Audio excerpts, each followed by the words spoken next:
Bonjour à tous et bienvenue à Catch Club. On se retrouve pour les résultats de SummerSlam 2021 et mesdames et messieurs, hier soir, c'était la soirée des surprises. En effet, on a eu le droit à deux énormes retours et également une absence sans explication. Donc dans cette vidéo, comme d'habitude, je vais vous donner les résultats complets de SummerSlam et ensuite on se retrouvera à nouveau lundi soir en direct à 20h sur Twitch pour un énorme débrief SummerSlam 2021 et NXT TakeOver 36. D'ailleurs, au passage, je tiens à remercier toutes les personnes qui étaient présentes hier soir sur Twitch lors du live kick-off et du live réaction. Faut savoir qu'on a pété tous les records, notamment lors du live réaction. En moyenne, on était plus de 900 pendant plus de 4 heures et on a eu un pic à plus de 1200 personnes en même temps. Donc encore une fois, merci à tous. Allez, c'est parti pour les résultats de SummerSlam. Et donc hier soir, on avait 10 matchs pour la carte principale.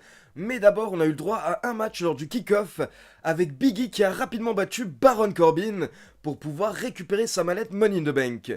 Et donc c'était très bien joué de la part de la WWE parce que du coup, tout le monde se demandait directement dès le début de la soirée si Biggie allait encaisser maintenant qu'il avait récupéré sa mallette.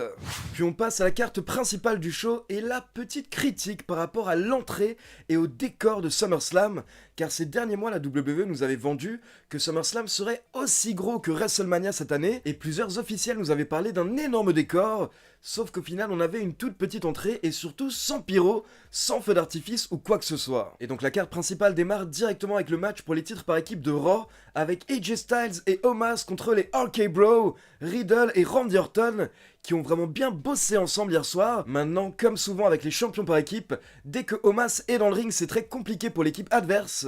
Mais au bout d'environ 6 minutes, Riddle s'est débarrassé de Omos à l'extérieur du ring en le jetant contre un poteau. Mais derrière, c'est AJ Styles qui s'est débarrassé de Riddle avec un reverse DDT. Puis AJ Styles voulait porter son phénoménal forearm à Randy Orton, mais Orton l'a évité. Et derrière, après plusieurs contres de la part des deux catcheurs, Randy Orton a réussi à porter son RKO pour la victoire. Donc Randy Orton et Riddle sont les nouveaux champions par équipe de Raw. Et ce qui était beau, c'est qu'après le match, ils ont fêté ensemble. Et il y a même un moment où ils étaient en train de remonter la rampe. Et là, d'un coup, Randy Orton a arrêté Riddle. Et il lui a dit, soulève ton titre et fête avec moi. Donc pas de trahison pour le moment. Et je suis très curieux de voir les prochains segments entre Randy Orton et Riddle maintenant qu'ils sont champions par équipe. On enchaîne avec Alexa Bliss accompagnée par Lily contre Eva Marie accompagnée par Doudrop. Et donc encore une fois, Alexa Bliss a placé Lily sur l'un des poteaux. Et pendant le match, Eva Marie a pris Lily et elle l'a giflé. Puis elle a frappé Alexa Bliss avec Lily. Mais rapidement, Alexa Bliss a repris l'avantage et on pouvait voir que Eva Marie était énervée car Doudrop ne l'aidait pas. Pendant le match, Doudrop était simplement au bord du ring et elle disait à Eva Marie « c'est bien, tu te débrouilles très bien !» Alors que la meuf est en train de se faire exploser. Et au bout d'environ 4 minutes, Alexa Bliss a enchaîné avec un coup de pied puis un DDT pour la victoire. Donc Alexa Bliss gagne son match assez rapidement et honnêtement, il s'est pas passé grand chose, on s'en foutait un peu. Par contre, à la fin du match, on a Doudrop qui va prendre un micro. Et là, elle nous annonce la perdante du match, Eva Marie. Puis Doudrop va prendre la robe de Eva Marie, sa veste, et c'est elle qui la met et elle commence à se pavaner autour du ring. Donc c'était comme si d'un coup les rôles s'étaient inversés. Eva Marie était devenue la loser et Doudrop était devenue la boss. Puis on passe en coulisses et on retrouve Mario Lopez, aka Slater de Sauvé par le Gong. Et il est présent pour faire une petite interview de Randy Orton et Riddle. Et donc là déjà Randy Orton nous dit que dorénavant tout va bien se passer entre les RK Bro. Puis Randy Orton s'en va et là Riddle nous dit qu'il a une petite surprise pour Orton lundi soir lors de Raw. Puis on enchaîne avec le match pour le titre des États-Unis avec le champion Sheamus contre Damian Priest. Et comme je vous en avais parlé dans ma vidéo pronostic, je me disais que c'était peut-être le moment de récompenser Damian Priest, qui a été un bon soldat ces derniers mois, notamment lors de sa storyline avec Bad Bunny. Et bien c'était le cas hier soir au bout d'environ 14 minutes. Damian Priest a porté un spin kick puis le reckoning pour remporter le titre US. Et honnêtement déjà je trouve que c'est cool pour Damian Priest parce que c'est un bon catcheur et puis ça nous faisait directement 2 changements de titre en 3 matchs lors du début de SummerSlam. Mais par contre je vais toujours faire la même remarque pour Damian Priest, pour le moment je trouve qu'il lui manque encore quelque chose, il ne s'est pas totalement trouvé en tant que personnage. Ensuite on passe en coulisses et on retrouve les Mysterio et on a Dominic qui s'excuse pour son erreur vendredi soir lors de SmackDown. Mais Rey Mysterio lui dit que c'est oublié, c'est le passé, et il faut se concentrer sur le présent, sur le combat qu'ils vont avoir dans un instant face aux Usos. Donc on enchaîne avec les champions par équipe de SmackDown, Jimmy et Jey Uso, contre Rey Mysterio et Dominic. Et potentiellement hier soir on se demandait si Dominic allait faire une nouvelle erreur, mais au final aucune erreur de la part de Dominic hier soir, les Usos étaient simplement trop forts. Car alors que Rey Mysterio était chaud et il allait porter un frog splash de la 3ème corde sur Jimmy Uso, Jimmy Uso a relevé ses genoux et donc Rey Mysterio s'est explosé sur Jimmy. Et derrière, les Usos enchaînaient avec un double super kick puis un splash de la 3ème corde pour la victoire. Puis là, on a eu le droit à un petit interlude musical. On retrouve Rick Boogs dans le ring qui commence à nous jouer le thème de Shinsuke Nakamura. Donc le roi, le champion intercontinental, fait son entrée. Et on a le droit à une petite danse de Nakamura, Rick Boogs et Pat McAfee, le dieu des commentateurs. Donc c'était marrant, mais c'était totalement inutile. Puis on enchaîne avec le match pour le titre féminin de SmackDown, Bianca Belair contre Sasha Banks. Et là, petite surprise, on a Bianca Belair qui fait son entrée en premier, alors que la coutume, la tradition dans le catch, c'est que le champion ou la championne fasse son entrée en dernier. Donc là, directement, je l'ai précisé lors du live hier soir, il y a un souci, il y a un problème, et il y avait des rumeurs comme quoi potentiellement Sasha Banks était absente hier soir. Donc Bianca Belair fait son entrée, elle monte sur le ring, et là, directement, on a le présentateur qui nous annonce que Sasha Banks n'est pas apte à combattre ce soir, donc elle n'est pas présente, et à la place, Bianca Belair va affronter la plus belle femme du monde, Carmella. Donc Carmella fait son entrée, elle monte sur le ring, mais là, honnêtement, on sentait qu'il allait se passer quelque chose d'autre. Et bim, la musique de The Man, Becky Lynch, retentit. Juste avant que l'arbitre ne puisse sonner la cloche, nous avons The Man qui effectue son retour à la WWE sous une énorme pop. Becky Lynch monte sur le ring, elle se met entre Bianca Belair et Carmella, et là, d'un coup, elle attaque Carmella. Becky Lynch jette Carmella en dehors du ring, et là, elle se retourne vers Bianca Belair et lui dit « Je reviens dans un instant ». Puis Becky Lynch sort du ring, elle prend Carmella et elle la jette contre les escaliers. Puis The Man remonte sur le ring, elle prend le micro et elle demande à Bianca Belair qu'est-ce qu'elle pense d'un match entre The EST et The Man tout de suite pour faire exploser le stade. Et là, la championne de SmackDown réfléchit pendant quelques secondes, puis elle dit à Becky Lynch « Ok, c'est parti ». Donc l'arbitre sonne la cloche et là, Becky Lynch va vers Bianca Belair pour lui serrer la main. Bianca Belair serre la main de Becky Lynch, mais là Becky Lynch la tire vers elle, elle lui met un coup d'avant-bras et elle enchaîne avec le Manhandle Slam pour la victoire. Donc Becky Lynch bat Bianca Belair en 27 secondes hier soir pour devenir la nouvelle championne de SmackDown sous une énorme pop encore une fois. Et donc forcément après le match on peut voir Bianca Belair qui est totalement choquée et les commentateurs essayent de la sauver en disant qu'elle a été surprise déjà par le fait que Becky Lynch effectue son retour et par le fait que dès le début du match, Becky Lynch la tire vers elle pour la surprendre avec un coup d'avant-bras. Et donc quelques petites remarques par rapport à cette décision. Donc tout d'abord, il faut savoir que la WWE a agi dans l'urgence hier soir suite à l'absence de Sasha Banks et pour info, nous n'avons aucun détail par rapport à l'absence de Sasha Banks actuellement. Deuxièmement, je comprends toutes les personnes qui sont tristes que Bianca Belair ait perdu si rapidement. Mais honnêtement, une défaite n'a jamais tué qui que ce soit dans le monde du catch. Si vous êtes un bon catcheur, un grand catcheur, vous pouvez vous remettre de vos défaites et les fans les oublient rapidement. Par contre, là où je suis étonné, c'est que Becky Lynch a remporté le match avec un coup de poing et un Manhandle Slam. Une prise qu'elle utilise rarement et surtout c'est assez rare qu'elle remporte ses matchs avec cette prise. Maintenant, malgré tout, j'ai hâte de voir la suite. Je me demande si ça va mener potentiellement à un heel turn de Bianca Belair. Et je précise pour info que hier soir, Becky Lynch n'a pas effectué de heel turn. Pour le moment, on ne peut pas dire que Becky Lynch est heel. Elle a simplement un petit peu d'attitude, comme l'a toujours eu de Man. Ensuite, nous avons une petite pub qui nous précise que la WWE va retourner en Arabie Saoudite lors du mois d'octobre pour Crown Jewel. Quel plaisir! Puis on enchaîne avec Drew McIntyre contre Jinder Mahal, un match que j'étais curieux de voir, car je me disais que ça pouvait être une bonne opportunité pour Jinder Mahal de montrer un petit peu ce qu'il vaut face à l'un de ses meilleurs amis, mais au final hier soir Jinder Mahal n'a pas du tout eu la chance de pouvoir montrer ce qu'il vaut, car on a eu le droit à un match très rapide de moins de 5 minutes que Drew McIntyre a remporté ultra facilement avec son Claymore Kick. Et donc honnêtement j'en ai parlé lors du live hier soir, mais c'est comme si on avait un match de Raw d'un coup lors du pay-per-view. Puis on enchaîne avec Nikki Ash contre Charlotte Flair contre Rhea Ripley pour le titre féminin de Raw. Et clairement hier soir on s'attendait tous à un changement de titre parce que Nikki Ash a été une championne bouche-trou ces dernières semaines. Et personnellement je faisais partie de ces personnes qui souhaitaient que Rhea Ripley récupère le titre. Mais encore une fois hier soir la WWE a décidé de donner le titre à Charlotte Flair.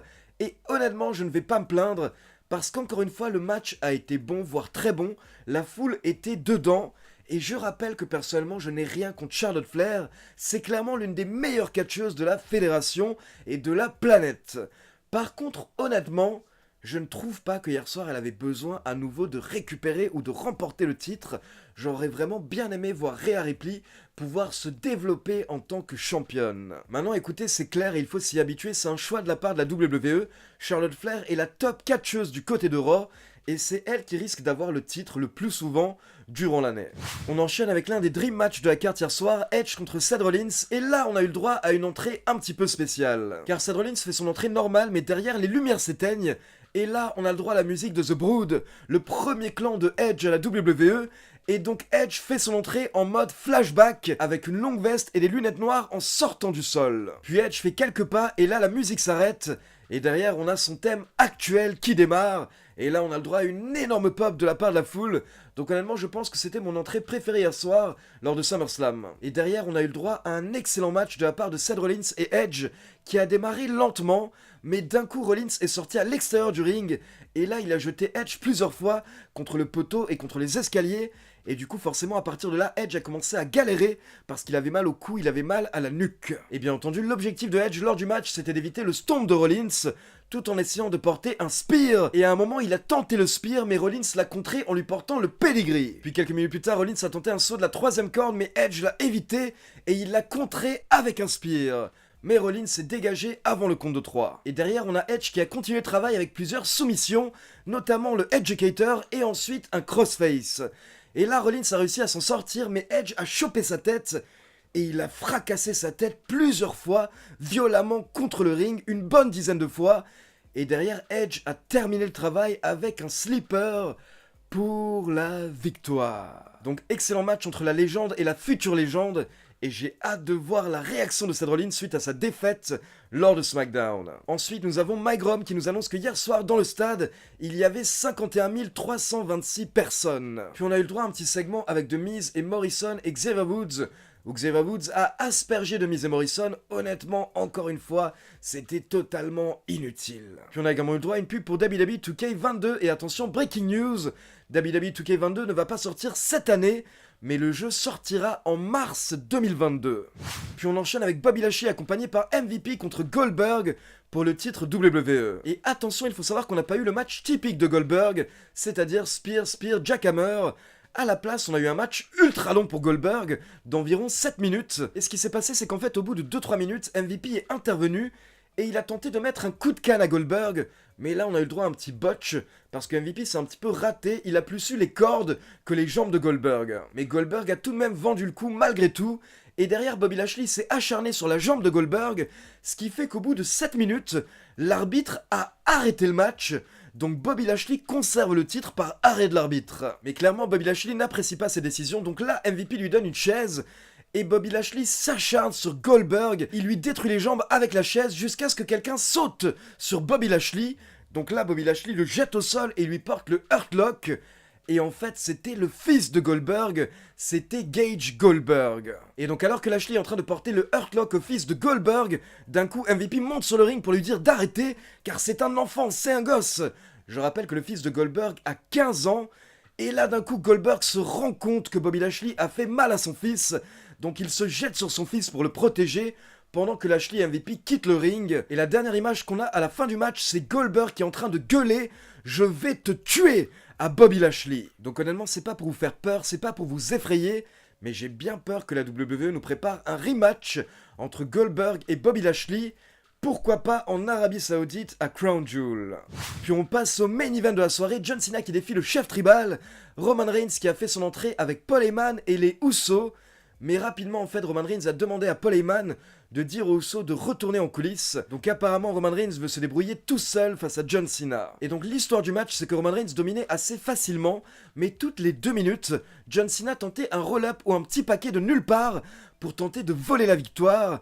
Et à chaque fois, il rappelait à Roman Reigns qu'il lui faut simplement 3 secondes. Petit à petit, Cena a commencé à sortir ses grosses prises. Ça a démarré avec un AA dans le ring, puis un deuxième AA à l'extérieur du ring à travers la table des commentateurs. Et quelques minutes plus tard, John Cena a porté un super AA de la 2e corde sur Roman Reigns. Mais malgré tout, à chaque fois, Roman Reigns s'est relevé, il s'est dégagé avant le compte de 3. Donc à un moment, John Cena a tenté une technique à Roman Reigns, il a imité le chef tribal et il est parti pour un spear. Mais là, Roman Reigns l'a contré, l'a accueilli avec un coup de pied. Puis les deux catcheurs se sont retrouvés face à face, on a eu le droit à un échange de coups de poing. Et là, Roman Reigns a repris l'avantage, il a enchaîné avec un Superman Punch. Puis il a gueulé en regardant la caméra que c'est sa WWE. La WWE, c'est lui. Et derrière, il a enchaîné avec un spear pour la victoire. Donc le chef tribal conserve le titre universel tout seul comme un grand, de manière clean. Il a réussi à battre John Cena, l'un des plus grands catcheurs de tous les temps.